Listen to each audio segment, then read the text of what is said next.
comportamento do consumidor são todas as atividades que uma pessoa se engaja, e essas atividades podem ser físicas, mentais, sentimentais, inclusive, com respeito à obtenção e ao uso de algum produto, algum serviço, uma experiência, de uma oferta que tem no mercado. Incluindo também atividades de pós-venda, na verdade, né? Porque quando eu uso um produto, quando eu falo desse produto para alguém, isso também está dentro do comportamento consumidor. Então não é apenas a compra, às vezes as pessoas acham que é só a parte que inclui a pessoa lá no supermercado botando a compra no carrinho. Na verdade inclui pré-atividades também. Por exemplo, no momento que eu percebo, faltou arroz na minha casa, eu penso, eu tenho que ir no supermercado comprar arroz. Desde este momento, isso passa a ser um comportamento do consumidor.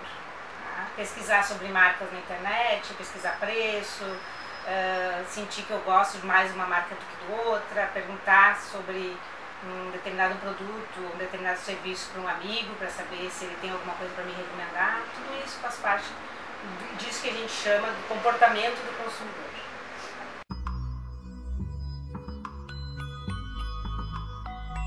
Nossa, o que influencia são muitas coisas, né? É um grande guarda-chuva, assim, né?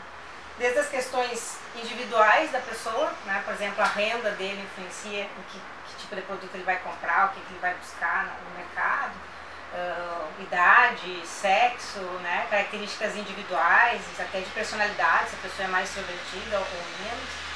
Características culturais, por exemplo, um consumidor brasileiro vai buscar certas coisas no mercado que um consumidor europeu não vai e vice-versa.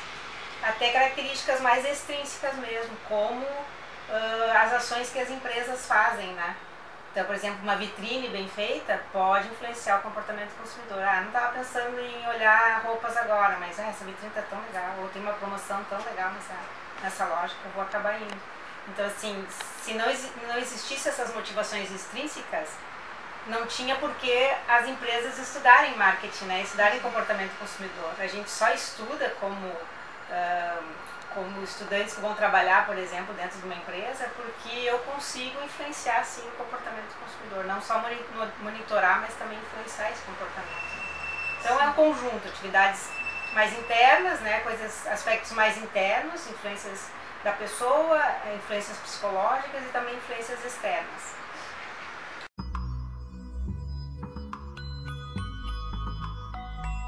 Bem, é fundamental entender o comportamento do consumidor, né? Porque eu tenho que primeiro saber o que o meu consumidor quer que eu produza, né? É aquela lógica de tentar fabricar, produzir algo que eu sei que o consumidor vai querer, e não o contrário, né? Tentar vender algo que eu consigo produzir. Então, como é que eu vou saber o que o consumidor quer, o que ele deseja, quais são os anseios dele em termos de oferta, se eu não pesquisar, né? Se eu não souber a parte desse comportamento. Então, para mim é fundamental. Eu acho que não tem empresa que consiga sobreviver no mercado sem entender o que o consumidor quer, o que ele gosta, às vezes as funções que ele quer em determinado produto, né? Diferente, às vezes em nichos de mercado, né? Então tem segmento X, o Y e o Z, cada segmento tem gostos diferentes, desejos diferentes, e às vezes eu tenho que lançar um produto, uma oferta para cada um desses segmentos. Então realmente é essencial, não tem como sobreviver no mercado sem conhecer o consumidor.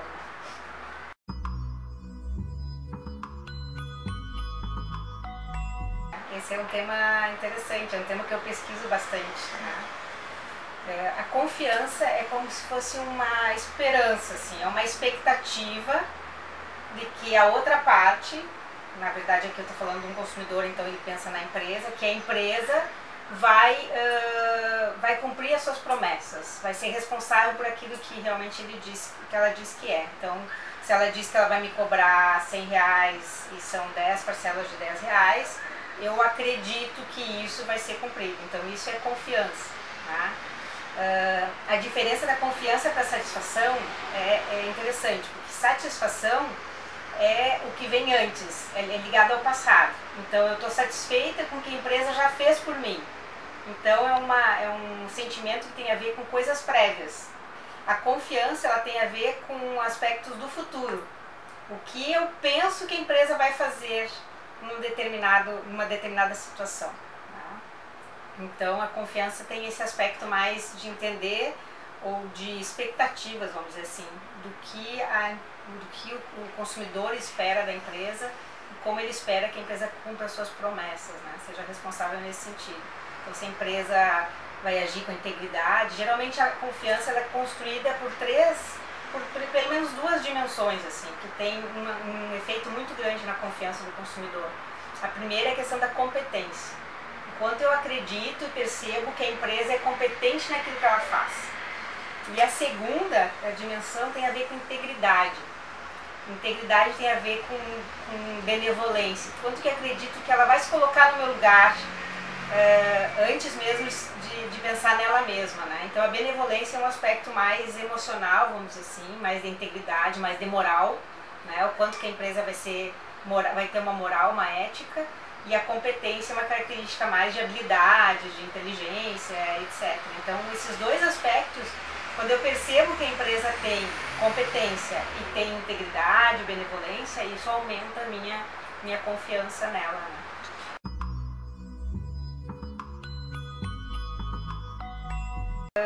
Sim, os estudos mostram que a confiança antecede a lealdade, né? Porque o que é lealdade? A maioria das pessoas pensa que lealdade é comprar novamente em determinada marca, né? Então eu compro um produto, aí eu volto lá, compro de novo, tu é leal a um determinado produto, uma determinada marca. Mas esse é só um lado da lealdade, é só uma dimensão da lealdade. Na verdade, a lealdade ela tem duas dimensões. Uma dimensão que é mais comportamental, que é esse fato de eu recorrentemente comprar daquela marca ou naquela loja. E ela tem uma dimensão que é mais atitudinal, que tem a ver com eu gostar ou não de uma determinada marca. Então, por exemplo, eu posso ir no supermercado todas as vezes que eu preciso de um determinado produto, eu vou no supermercado X, porque ele fica perto da minha casa. Então mas eu não gosto dessa marca. Eu não gosto daquele supermercado, eu acho ele apertado, eu acho que ele tem preço alto, mas eu acabo indo porque ele fica perto da minha casa. Então eu tenho uma lealdade comportamental. Eu vou e recompro várias vezes naquele estabelecimento. Mas eu não tenho uma lealdade atitudinal, no sentido de gostar da marca, falar bem da marca. Então a lealdade ela inclui essas duas dimensões. Pensar coisas boas e ter o comportamento de compra repetido.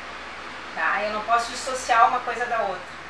Tá? E eu posso ter, por exemplo, um pensamento muito bom com relação a uma determinada marca, mas eu não ter renda, por exemplo, suficiente para comprar daquela marca. Então aí nesse caso eu tenho uma lealdade atitudinal, né? E não tenho lealdade comportamental. Então a lealdade ela inclui esses dois aspectos. A confiança aumenta a minha lealdade, né? Então se eu confio que a marca vai cumprir as suas promessas, eu vou acabar comprando daquela marca mais vezes, ou indo naquele médico, né, em termos de serviço. Eu vou te dar um exemplo. Hoje de manhã eu fui levar umas bicicletas lá de casa para fazer uma revisão. E a pessoa que faz esse serviço me disse assim, eu disse, o mercado está muito bom em Porto Alegre, está aquecido, está todo mundo andando de bicicleta, tem um monte de gente trocando, né, o transporte público e o carro, o automóvel pela bicicleta. E aí essa pessoa que eu já levo há bastante tempo as bicicletas lá, ele disse, sim, tá bom, aqueceu o mercado, mas tem um monte de empresas novas no mercado. Né? E ele disse assim, e agora eu estou preocupado porque pode ser que eu perca clientes. Né? E eu disse assim, olha, provavelmente as pessoas que vêm aqui, confiam em ti, sabem que tu é uma pessoa íntegra, que tem um preço justo e tudo mais, não vai deixar de trazer aqui para levar num outro que a pessoa não conhece, que as pessoas confiam em ti. Então assim, se tu adquiriu essa confiança, dificilmente a pessoa vai, às vezes por 10% a menos, comprar de uma outra empresa, sabe? Então, por isso que a confiança é tão importante, principalmente quando o mercado tem uma competição muito alta. Então confiar é fundamental. E mais ainda, quando eu trato de serviços, que é diferente um pouco de produtos. A confiança é mais importante nessa área de serviço, por exemplo, médico, mecânico,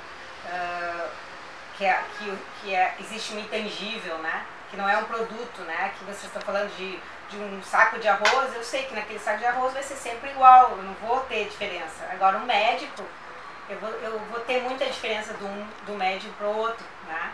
Então nesse sentido, quanto mais risco eu tenho na compra, então imagina, no médico eu tenho mais risco, porque eu não sei realmente se ele vai acertar no diagnóstico, mesmo que ele seja um médico já da família.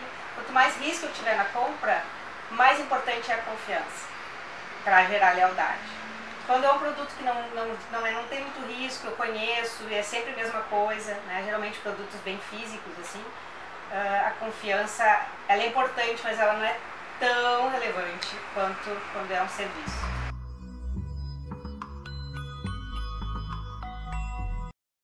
Essa é uma área que eu pesquiso bastante também. O consumidor, bem, nenhuma empresa quer que o consumidor fique insatisfeito, tá? Porque ele gera prejuízo para a empresa. Quais são os prejuízos que o consumidor insatisfeito gera? Primeiro a gente tem que pensar o que um consumidor insatisfeito pode fazer quando ele está insatisfeito, tá? Então existem várias ações que ele pode fazer, inclusive não fazer nada. Não fazer nada é uma ação legítima do consumidor, né? Mas ele pode falar mal daquela marca para outras pessoas, ele pode retalhar na internet, ele pode ir lá reclamar, né, para a empresa que forneceu o serviço ou o produto. Que mais que ele pode fazer? Ele pode ir para um PROCON, um aspecto mais jurídico, assim, mais formal. De todas essas ações que ele pode fazer, a que é melhor para a empresa ele pode simplesmente parar de comprar da marca, que é uma outra forma. A que é melhor para a empresa é a reclamação. Por quê? Porque quando o consumidor reclama, ele está dando à empresa uma chance da empresa reconquistar, vamos dizer assim, a sua confiança, né? E satisfazer ele de uma outra forma, né? Que não tinha satisfeito. Então, quando o consumidor reclama, ele é geralmente um consumidor que ele está dando uma chance para a empresa realmente, né? É um presente que o consumidor dá. Infelizmente as empresas não veem dessa forma, né? Elas veem como se a reclamação fosse a pior coisa que pudesse existir. Mas a retaliação via internet hoje em dia, né? Põe lá, reclame aqui, ou tu põe no teu Face, nas mídias sociais, aquilo repercute muito mais negativamente que muitas vezes uma reclamação que a empresa tem como lidar com ela. Então o impacto do consumidor insatisfeito é esse, ele pode, se ele não reclamar, ou mesmo reclamando, ele pode tomar várias dessas ações ao mesmo tempo, né? Não significa que se ele reclamou ele não vai colocar lá nas mídias sociais, ele pode fazer várias coisas. Tá também, né? Desculpa, mas essa talvez seja a pior, que perde o cliente, né?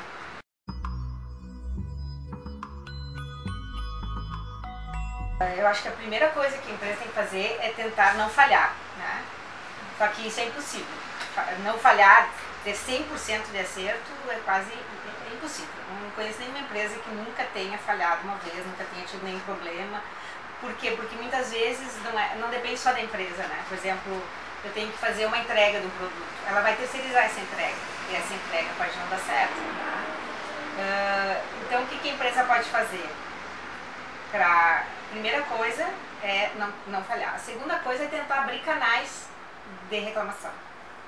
Né? Então, assim, divulgar isso, né? Comunicar isso para o consumidor. Olha, se tu teve um problema, né? Não sai por aí espalhando. Vem falar com a gente vai tentar resolver. Né? Então, isso tem a ver com a confiança também que o consumidor tem. Né? Se ele sabe que se algum problema tiver, a empresa vai tentar resolver da melhor forma possível. Né?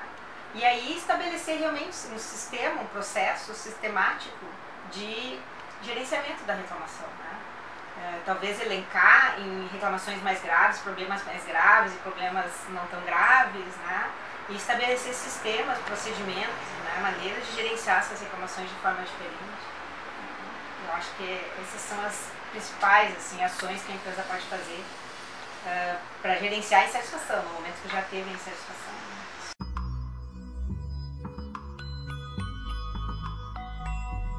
O que é marketing? A partir do princípio que marketing é eu tentar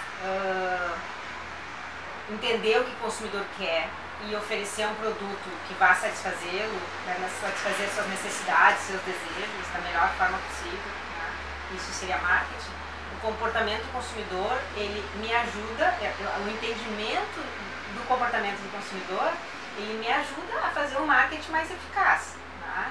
Então, se eu sei que aquele grupo de consumidores gosta da cor, sei lá, branca, estou dando um exemplo meio bobo, assim, mas eu vou tentar fazer um produto, e aí marketing tem a ver com o produto, com o preço, com a distribuição. Eu vou tentar fazer num preço que o consumidor queira pagar, com as características e funções que aquele consumidor quer, né, distribuído nos varejos, nas lojas, nos estabelecimentos que o consumidor quer ter acesso, quer ou tem acesso.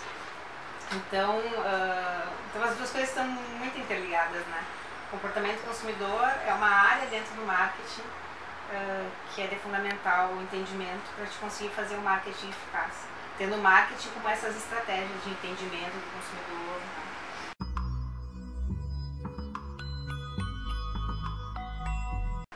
Primeiro que a empresa, para saber qual é o consumidor lucrativo, ela tem que ter uma base de dados do consumidor. Né? Então a primeira coisa é saber quem está comprando, quando que comprou, o que comprou, a que preço comprou, qual é a frequência de compra. Ali tu vai conseguir ver quais são os teus clientes esporádicos e quais são os teus clientes mais lucrativos. Agora tu imagina, voltando lá, o arroz, um saco de feijão, como é que ele vai saber quem é o consumidor dele? Né? Ele não tem esses dados. Né? O varejista pode ter, nós temos um supermercado aqui em Porto Alegre que tem um banco de dados muito grande quando o consumidor compra com o cartão da loja. Né? Mas fora isso é muito difícil, né? Pegar produtos alimentícios assim como um todo, né? Feijão, arroz, sal, commodities, batata, etc. Vai ser muito difícil saber quem é o teu consumidor, a não ser que tu considere o consumidor como um varejista, né? Que é um cliente organizacional, vamos dizer assim. Mas existe como, só que tu tem que ter realmente esses dados mais organizados dentro da empresa.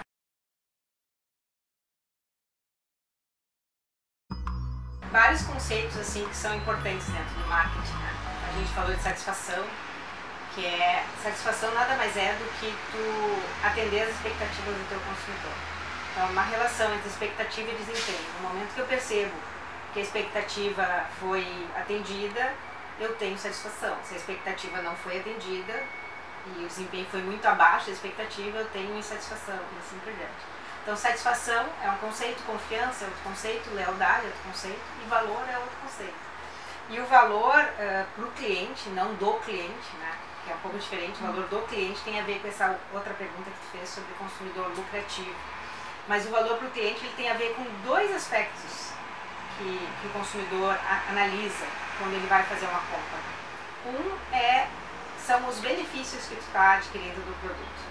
E benefícios aqui não só funcionais, né? Então, por exemplo, eu adquiri, sei lá, um secador de cabelo. Tem um benefício funcional, ele vai secar meu cabelo, mas tem um benefício hedônico, eu vou ficar com o cabelo mais bonito, me sentir melhor, né? Vou me sentir uma pessoa mais, vou chamar mais atenção, enfim, meu cabelo vai estar melhor. Então, benefícios podem ser funcionais, podem ser psicológicos, pode ser, a gente chama de hedônico, um benefício que tem a ver mais com prazer, com reconhecimento, que propriamente, né, a função, vou secar meu cabelo, porque eu não quero dormir com ele molhado, porque eu não quero ficar doente, por exemplo. Então os benefícios são importantes, mas tem um outro aspecto que o consumidor também avalia, que é o aspecto de o que eu estou dando em troca daqueles benefícios que eu estou recebendo, que são os custos. Então, os custos também têm diversos tipos. Então, pode ser o custo principal é o financeiro, né? Então, quanto que eu estou desembolsando para comprar esse secador de cabelo? Agora, existem outros tipos de custo também. Por exemplo, o custo temporal. Né? Quanto tempo eu vou levar para ir no shopping, entrar numa fila, muitas vezes está uma loja em promoção. Então, custos temporais, custos financeiros, custos psicológicos. Por exemplo, uma pessoa que está acostumada a usar roupa de marca e ganha uma roupa que não é de marca, ela vai ter um custo psicológico para usar aquela roupa, porque ela sempre gosta de estar associada, ter a sua identidade associada a marcas famosas. E aí ela vai ter que usar uma camisa que não tenha um logotipo, né, vamos dizer assim. Então esse é um custo mais psicológico. Um custo comportamental de ficar numa fila, por exemplo, ou tentar estacionar num shopping lotado no sábado de tarde aqui em Porto Alegre.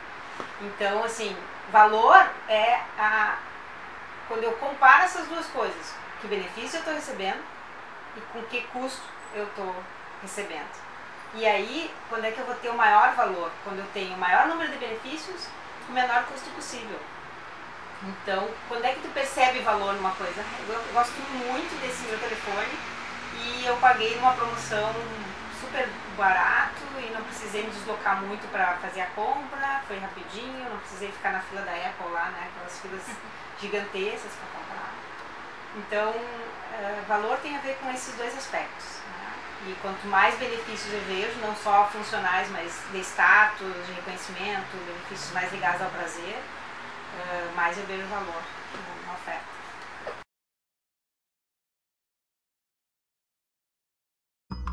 Tem uma classe no Brasil que é muito baixa e quase não consome, que é aquela classe que ganha para pagar as contas. A pessoa que ganha o salário mínimo, que às vezes num casal ganha R$1.500, por exemplo. Essa classe praticamente só paga aluguel, básico, esgoto, luz, etc. E sobra muito pouco para comprar o restante. Entendeu? Então por isso que é difícil dizer quem é o consumidor típico. Talvez seja o consumidor classe média, média baixa, média alta. E aí é muito difícil tu dizer que ele é assim, sabe? Porque também, se tu pegar o consumidor do Rio, vai ser diferente do consumidor do Rio Grande do Sul. Se pegar as mulheres, vão ser diferentes dos homens. Se pegar os jovens, vão ser diferentes dos mais velhos, né? Se pegar o pessoal da periferia, ou o pessoal do interior versus o pessoal da capital. Então, não sei se tem como definir, eu não saberia definir o consumidor típico brasileiro. Infelizmente, essa resposta eu vou ficar devendo.